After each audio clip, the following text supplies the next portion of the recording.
संजय गांधी निराधार अनुदान योजना व श्रवणबाळ सेवा राज्य निवृत्तीवेतन योजना या योजनेतील लाभार्थ्यांना अर्थसहाय्याचे वितरण DBT पोर्टलद्वारे करण्याबाबत महाराष्ट्र शासन सामाजिक न्याय व विशेष सहाय्य विभाग या अंतर्गत दिनांक 7 फेब्रुवारी 2025 रोजी हा महत्त्वपूर्ण शासन निर्णय घेण्यात आला आहे।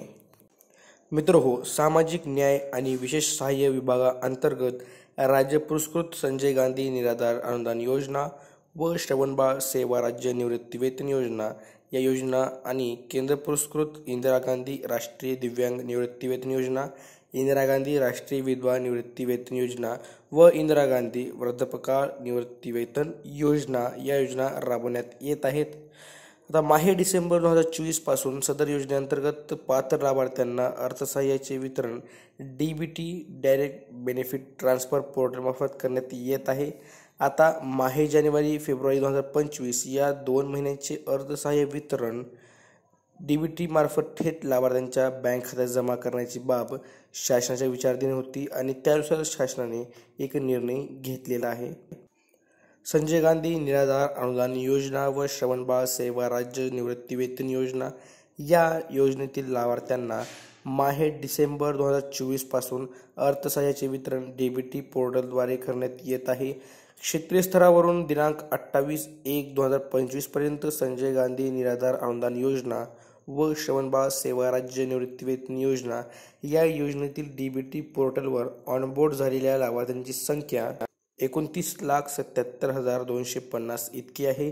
तर त्यापैकी DBT पोर्टलवर आधार व्हॅलिडेट झालेल्या लाभार्थ्यांची संख्या 19,74,085 इतकी आहे। तर माहे जानेवारी व फेब्रुवारी 2025 महिन्याचे अर्थसहाय्य DBT पोर्टलद्वारे केवळ DBT पोर्टलवर आधार व्हॅलिडेट झालेल्याच लाभार्थ्यांनाच करण्याचा शासन निर्णय घेतलेला आहे।